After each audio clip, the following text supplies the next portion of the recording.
Good afternoon, Haiti Oropesa with Florida U Judge, and today I have someone who I recently had on who is a current judicial candidate for Circuit Court in Hillsborough County. Welcome, Robin. How are you? Great, thanks for having me on, Haiti. Thank you, and it's unfortunate that you have to come back on so quickly under these circumstances.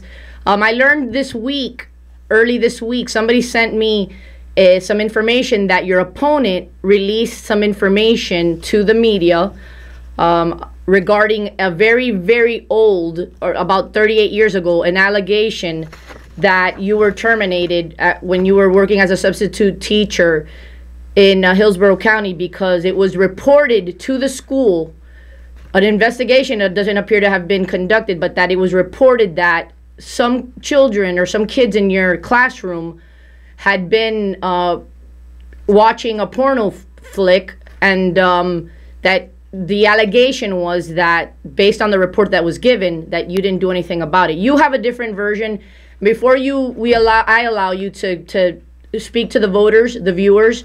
Thank you for coming on. I know I can tell the voters I've endorsed Mr. Fuson, and so as soon as I got wind of this at the beginning of the week, I immediately got on the phone with him. It was pretty late at night, and he was very accessible, very open, and responsive to my questions and my inquiries, because this is, at first glance, appears to be an incredibly serious allegation, and he's been forthcoming. I want to also say that I today gave several opportunities to the opponent, this person, Jamie Moody, who is the other candidate in this race.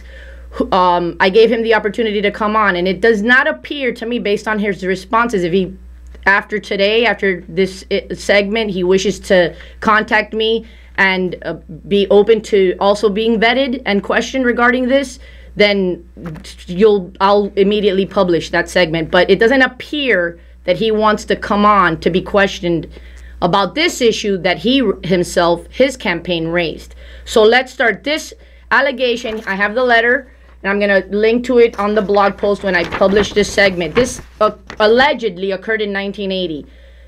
Again, this letter from the school board for the school says that it was a report. So there was no investigation that appears that was conducted, and so it was just a report. Tell us what happened, Robin. All right. So 1980, I'm 22 years old, and I'm working at Chamberlain High School that day as a substitute. I go into class, and I noticed several of the seats were empty, and it was one of the newer classrooms that had it was a science class, I believe, and had like the lab in the back in a separate room. So I go back there, open up the door, and in this little narrow room, I see about 5 or 6 kids trying, and this is important, trying to watch a porno movie on a school projector. Now, what's important to note is that the film, I believe, was an 8mm, one of those very thin, flimsy films that you would order back in the days of bachelor party stag films. And the movie projector was the standard classroom, probably a 35mm reel-to-reel projector. So it's physically and technologically impossible to run a movie of that size on that type of projector. So while these young guys were trying to figure out that they weren't going to be able to do it, I surprised them. It took me a relatively short time to ascertain whose it was, because the other kids gave him up immediately. He told me that he had taken the film from his dad's bedroom, or his closet. I can't recall. I just know he took it from his dad. So I confiscated the film. He brought it in a brown paper bag. I put it in the bag. I kept it up the front. We conducted class. At the end of class, school was out in an hour, maybe 2. I can't remember exactly. So I walked into his locker. I told him to put this in his locker, to take it home, put it back before his dad knows it's gone, and that I would give him a break and not refer him to the office.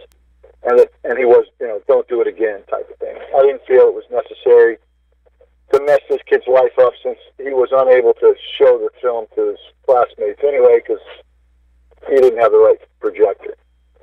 A month later, I'm in spring training with the Cleveland Indians when this letter shows up. I thought, that there was going to be a subsequent investigation, because it said there was a report had been made, that this had happened. So I called my father, who lived in Tampa, and to look into it and to be my point man for it. And the last I remember hearing, 38 years ago was that, hey, if they need anything else, they'll give you a call. Never heard another word, ever. So, until now. And here's something else that's important to know. One of the people carbon copied on that letter was our principal, Mr. Allen. Well, Mr. Allen was the father of a young man that I worked with at the state attorney's office for several years, Kurt Allen. And I had seen and interacted with Mr. Allen on numerous occasions during my tenure at the state attorney's office, and none of this was ever mentioned.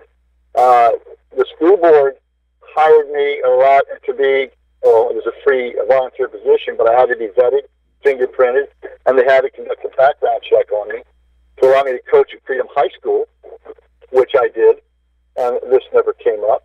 So there was no reason for me to think that anything but an investigation of this matter and that the truth was discovered had come out since I was back in the school system. And that's pretty much the long and the short of it. Okay, so how long has your opponent known about this? If you know. I can tell you this. He had leaked, or someone, I'm only assuming it was him, so let's just say someone had leaked this information to several media outlets sometime between the primary and the general election. And they contacted me about it. I gave them all the agencies the information, as I just gave you, and all of the news outlets and agencies agreed that this was nothing that they were interested in dealing with, and they, as they said, they spiked the stories in every single case after their subsequent follow-up. And it wasn't until my opponent purchased a website and about $70,000 worth of negative advertising to go out and put this false report out there that I had allowed a video to be seen. Completely false. Did he ever call you to tell you, hey, what's this about? Never. All right. And I know that he had been inquiring with other folks as to how to get my records from the state attorney's office, because I was told that, hey, Jamie Moody wants to know how to get your records and how long these records are kept. So, do you think an important role of a neutral magistrate and judge should be to want to be open to hearing both sides? Well, we believe in this country of a presumption of innocence, and this was just an allegation. This was a report. Somebody reported. It'd be like you call the police and say, hey, gunshots were reported at the park. So the police go down to the park and do an investigation to see if, in fact, there were any gunshots fired and what they were dealt with. It's reported that John Doe stole a can of soda from the 7-Eleven. Because we've been hearing a lot about due process and the recent national confirmation hearing of Kavanaugh, where everybody's talking about due process and how important that is. So that's something that anybody that's running for a judgeship should be very a concept that should be very, very important to anyone seeking that position, right? You would think so. You are correct. Do you wonder if this is an October surprise? Well, it was a surprise, and it was in October, so I think it fits the definition. Okay, so listen, I initially, when you first said that I know you, I've known you for a long time, I know your character, who you are as a person, so I immediately, based on my interaction for years with you, I made an immediate endorsement of you. And I got to tell you, at the beginning of the week, when I first received this, someone texted me the information at night, a couple of nights ago. I immediately called you because, of course, I was concerned. But now that I've come up to speed with the letter, reaching out to Mr. Moody, which surprisingly, he doesn't want to come out.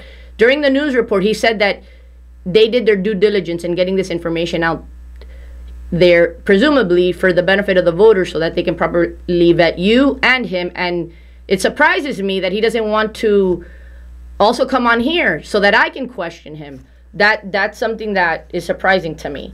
So based on that, listen, based on that, this has not in any way has not in any way changed my endorsement of you. Okay? I appreciate that. I continue to endorse you, and I think that the public would do well, Americans, citizens would do well to always remember that an allegation or report is just that. It doesn't mean someone is guilty of anything. And this letter, again, I would point to the blog and the attachment, the link that I'm going to put up, so that they can look at the letter and see that this is just a report, and it doesn't appear that any investigation was done. Do you want to say anything else regarding this? I know that the election is right around the corner, November 6th. And what group again are you running in? I'm running for Circuit Court Group 25. And I wanted to say that, regarding due diligence, I mean, you're doing your due diligence if you're doing opposition research. I have never, ever looked for any dirt on any candidate, and it's just not something you do in a judicial race. This is something that we run on our merits, and I want people to look at my 25 years of service. The fact that the school board had confidence in me after this crazy allegation to put me back in front of students again. And, I was vetted by the Florida Bar. I was vetted by the U.S. Attorney's Office, the State Attorney's Office, the Hillsborough County School Board. I'll stand on my record and let the voters make their decision. I have confidence that people usually come to the right conclusions. And again, the ability to come on is still open for Mr. Moody. If you want to contact me after this airs, this is published, you may do so. Contact me and we'll have you on so that you can respond. Haiti Oropesa, thank you for tuning in. Thanks, Robin, for coming on. I wish you the best of luck in the race, and till next time. Thank you, Haiti. I appreciate the opportunity.